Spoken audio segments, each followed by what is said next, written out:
We have another minute. And just to clarify, the reason we have to cancel the rest of the meeting is because one of our board members has a personal matter that he has to leave to handle, and when he leaves, we won't have a quorum anymore, so legally we cannot hold the meeting. So just to clarify. Thanks, Kate.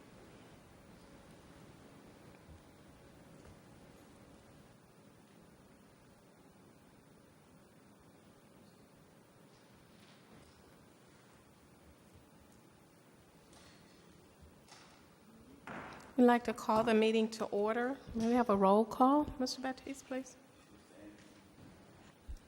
Mr. Sherfus. Christopher Smith. Here. Kenneth Mark. Here. Dallas Smith. Here. Ingridge Holm. Here. David Stickley. Madam Chairman, you have a quorum. Thank you. If you please stand for the invocation. Mr. Smith, Dallas Smith. Father, we come this evening first giving you all glory, honor, and praise. Father God, we thank you for this day. Father God, we ask that you be in the midst of this meeting. Father God, we ask special prayers on those that are sick and afflicted. You know them, oh Father God. Father God, we ask this in the name of your Son, Jesus. Amen.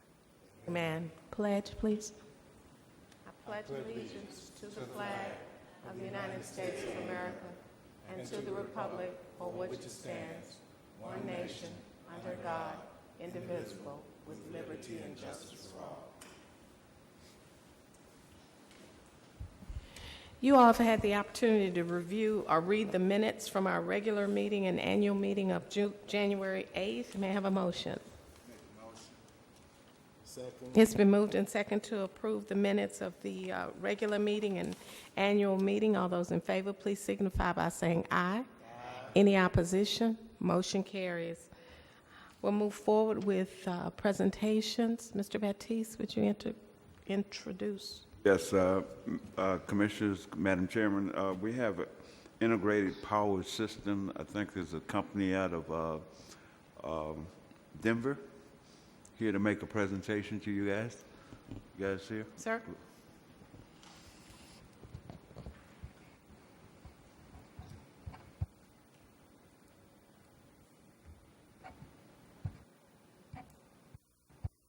Good evening. It is my pleasure to address the board. If I may, my name is Joseph Levine. I am a member of Integrated Power Systems out of Denver, Colorado. I represent the interests of Dr. Neway Argyle. He is a world authority in renewable energy. He did the first solar installation in the United States, and I stand here offering our services and supports to the city of Port Arthur, Texas. I would like to introduce to you the thought, a Green Pact project. And we'll do a quick adjustment to the screen here. Our intent is to bring education and awareness. We would like to help create the Port Arthur City Green Pact project. This thought process is to help the city of Port Arthur integrate clean alternative power solutions that will assist the city in reducing its carbon footprint, create sustainable internal revenue streams by offsetting your future power generation. We would also like to mention that while triggering the socioeconomics, there's also growth and development in green jobs for skilled and non-skilled laborers. A Green Pact project and project scope examples. I'm sure you're all abreast of what a green community means to existing city municipalities and the way they buy power and distribute power to their citizens and constituents within the territories they serve. Our Green Pact project would involve multiple scopes. They range from small commercial utility scale renewable energy systems that are fully turnkeyed, microgrid and other off-grid solutions for mining, oil, gas, and telecom isolated locations. We believe and practice integration of energy storage, grid stability solutions, Importantly, solar streetlights and solar air conditioning systems that really have a direct impact on the average rooftop within your city. We provide a scope of consulting services in the area of solar system optimization, creating energy profiles, which is what would be needed for the city to really identify what our power needs are, what they look like behind the meter, and if there any opportunity to be able to generate, store our power, and then sell that power as a EDC project back to the Entergy grid line. We specialize in wind and solar photovoltaics, assembling turnkey plants, which trigger the opportunity for future manufacturing and support of those green jobs.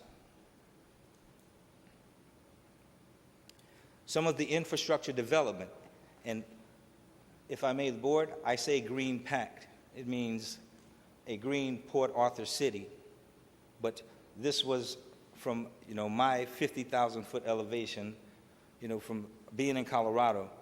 This is a mind map. This is something that could be progressively grown into something that the board identifies is more aligned with their practice. So it's just a name that was given in this instance. But the key for infrastructure development, these projects identified by the city and its EDC can be funded and sustained with continued access to development capital, which is important when we speak green energy, throughout the application of the structured economic growth and development plans established by you and your city authorities. It means you get a chance to participate and identify the needed infrastructure, and that becomes our starting point. Now, accessibility is what we found as a missing element from every community or municipality that has a desire to go green.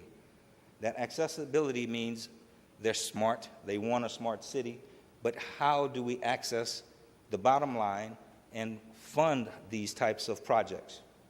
Well, with the position we hold, we're able to inject green funds into the Green Pact project in coordination with you, the EDC, and the city government partners for the integration of pre-approved renewable green energy infrastructure and development projects. We have a host of projects that can be pre-approved instantly. We were responsible for creating the green footprint in the Denver, Colorado area. We provided the first solar installation at the new Denver International Airport. At the time, it was 2008, prior to the new bid of the Democratic Convention.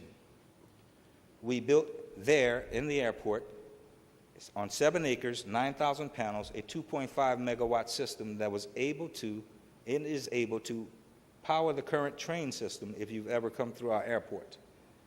This was phase one. Accessibility was given because of the technologies that were able to be integrated into this large-scale project. So when we say pre-approved green technologies, you have access to the funding and integration of a product that we call the OmniLED, which is a state-of-the-art autonomous LED lighting system. It provides lighting, security, Wi-Fi for connectivity, and its own sustainability platform. That means it can be controlled from a single source, maintained, operated, and in a way where it can offset its usage, its needs. So it's that smart. Some of the other pre-approved opportunities that we would have from this funding is to build anywhere from 5 to 100 megawatts of utility scale power to support the energy needs of your city, your sea, and your airports. We can also integrate this microgrid for residential and commercial usage. That means the EDC, as a board, as an entity here to empower and trigger business, can now become energy providers to the individuals that live within the community, lowering their energy costs, stop gapping the sporadic nature of the increase of those costs, and in creating an internal rate of return while fulfilling some of the existing grant and infrastructure projects that you currently have on your agenda. This is a perfect example of a plug-and-play opportunity to trigger socioeconomics within your backyard. This is a picture of the unit I mentioned to you, the OmniLED. As you see it here, it stands as lighting in a parking lot area that has no grid tie. So the unit is a vertical wind turbine that has a solar array on top. The lights you see there for illumination, that will give you the LED lighting for your area. Again, a camera would give you the security that could be recorded. We have multiple cities interested in this product for the addition of vertical things like the security cameras, shot protectors. It's a prototype that can be used to charge solar vehicles. So we have certain smart city municipalities looking at it as a stopgap for charging stations. This is a very smart infrastructure development project, as it would allow entities like the EDC, who we've identified with several projects in need of lighting and security. It would offer an autonomous opportunity to generate that power, store it, utilize it for your own purpose, and then receive the debt service of the cost of that product through the internal rate savings that you get by supplying your own power. I understand the importance of time. I appreciate your ear. My support for the member that has to leave, and my prayer for your emergency. If we had the opportunity to discuss next steps, what we would do, we would want to align with the EDC and the city to formalize a green plan. We would identify city clean energy projects for fund allocation. We would identify city infrastructure development projects. Then we would determine fund allocation, what those expected outcomes were to be, and then the completion steps of that process. We are an umbrella partner. We are able to assist with education, awareness, and integration of every aspect of the green footprint identified. I thank you for your ear. I have a lot more information to share, and I look forward to another opportunity where we can unpack these ideas. I will now accept any questions that you may have for us. Thank you so much for your presentation. Do any of the members have any questions? Madam Chairman, sir, have you made any presentation to the city council yet? We have not.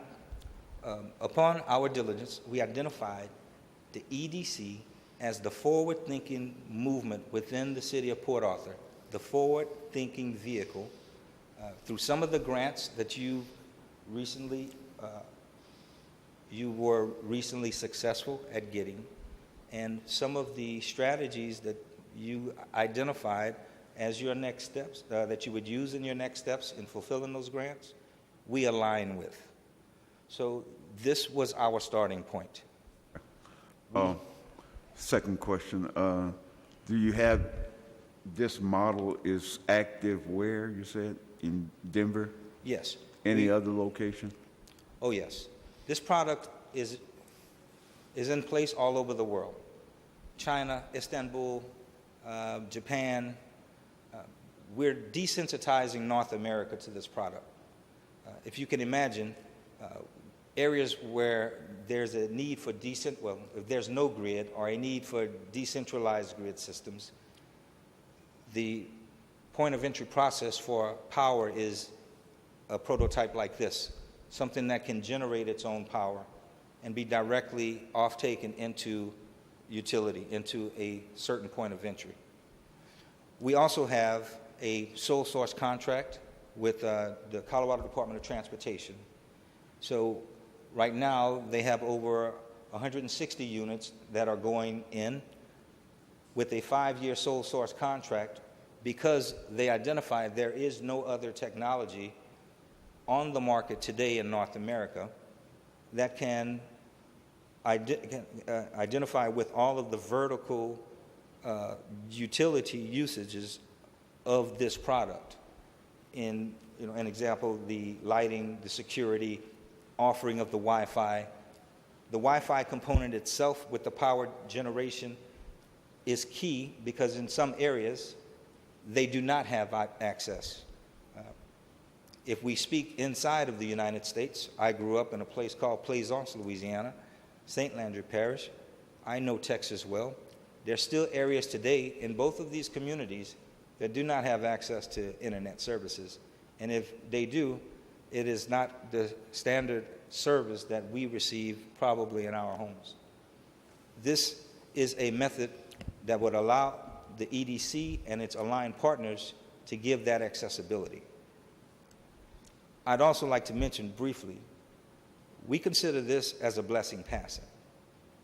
Anytime you can have an impact on the energy cost of a rooftop of a household, the chances are those savings are going to go right back into best practice. It could be buying pizza one night of the week. It could be going to the movies. It could be buying a book.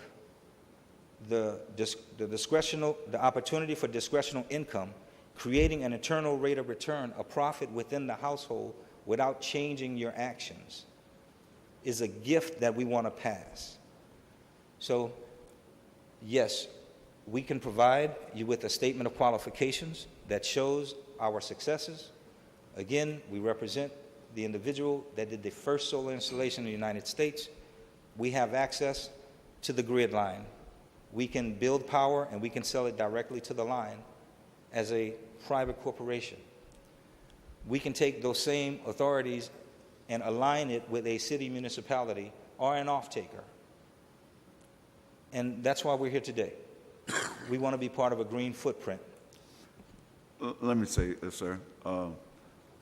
This board is a quasi-government that is appointed by the council, and any decision that this board make must be ratified by the council. My suggestion,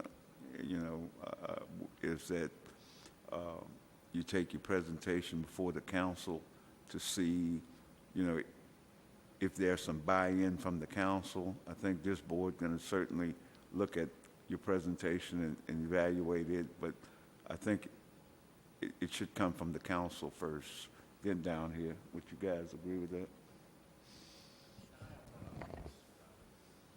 You are all over the world and in Denver, Colorado, but any other states here in the United States? Oh, yes. Some of the first Omni-led units, that individual unit, they went up on the Hudson River. We've got research and data from all of the units.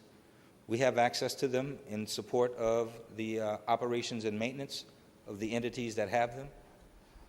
It would be my pleasure to send over the statement of qualifications where you can review some of that information. If we choose to want to visit one of your plants, are we welcome? Oh, Colorado is a beautiful state. We welcome you. I think our team has extended an invitation to your board to come out to Colorado. You would fly into DIA and you would see our beautiful first phase project that the world got to see, which triggered the Colorado Green Footprint, which is the antecedent to us being here today to try to create green footprints in small municipalities and areas that we have compassion for, that we want to serve. But yes, you guys are welcome to come to Colorado. We can go out to the Hudson River. Any of the areas that you identify would be easier for you to access. We could meet you there. Question. Tell me more about your photovoltaic fields and your battery storage location and your wiring, whether it's fiber optic or it's underground, or how you guys doing the tunneling. And when you come down to the battery storage, will you require space here for those photovoltaic panels for the energy to be generated for this area, or how would it be routed to this area? I appreciate you using both sides of the brain there. I like that engineering background. Yes, it is a solar photovoltaics. Our partner, Dr. Noe, was instrumental in the process. So the overlay of photovoltaics onto panels and things is one of the smartest and easiest ways to collect energy. He also is one of the creators of some of the most innovative storage systems. So we would have access to any of our aligned partners would have access to storage systems, wiring and harness systems that are almost what we consider above Earth. So a lot of these applications are being used, on the Mars rover, the space station. We have the ability to be creative and create the integration of those products into overall projects. So some of that technology, our storage, like a megawatt of power, we could put into this horseshoe, and we could store and then redistribute that power on demand. So I think you will find to your liking the access to technologies and equipment that we have to be able to feel confident that we would have the most innovative, most modern microgrid system. I'll send you some good reading along with the statement of qualifications. Thank you. There any other questions? Included in your statement of qualifications, will there be a statement of the rate of return? What type of return? Denver, the Hudson River, and your facilities across the world, or what kind of profits you make? I can share profit statements with you and what our forecasts are, but in layman's terms, renewable energies are smarter, they're cleaner, and they're cheaper. Anytime you can generate your power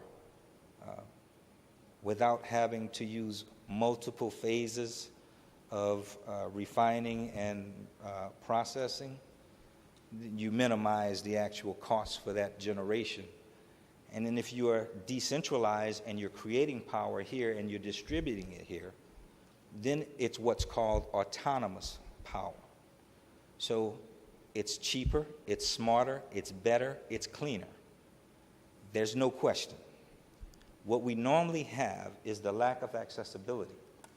So how can I access it without offsetting my bottom line and then having to wait 36 months to 60 months for a return on that investment? So normally it becomes that green fund. If a municipality or entity has access to it, they want it because it's cheaper, it's smarter, it's cleaner.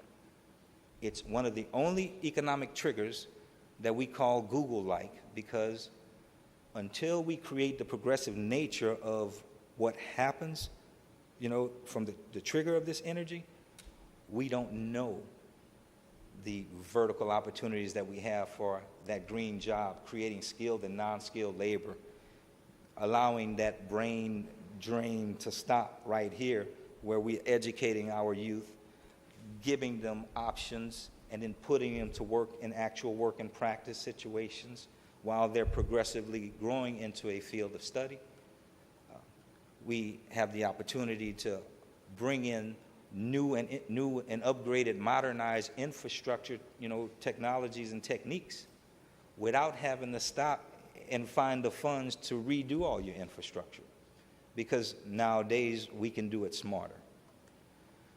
So there are endless opportunities for rate of return, for carbon credits, federal state tax incentives, and not to mention, the overall sustainability that you get from investing the social equity into your citizens.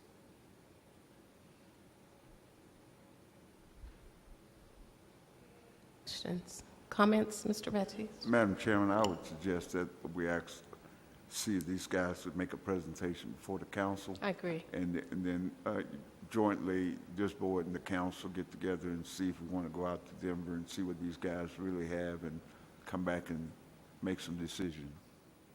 Agree. I think that's a great idea.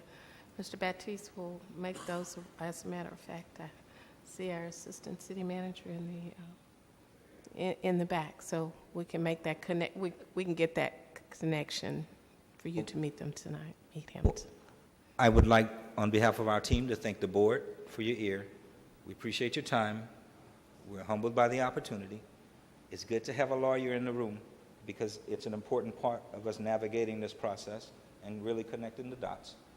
So it's something that you can't do by yourself. That's why we're here to offer the umbrella supports, the authority to help walk through it. All right? So I appreciate your time and your ear. Thanks. Well, thank you. Thank you so much for being here. We appreciate that. At this time, I'd like to ask for a motion to adjourn the meeting. So moved. It's been moved and second to adjourn the February meeting. We will host a meeting or hold a call meeting later on in this month. All of you who had items on the agenda, you'll be notified by the staff, and we'll let you know when that meeting is. Thank you so much. Okay.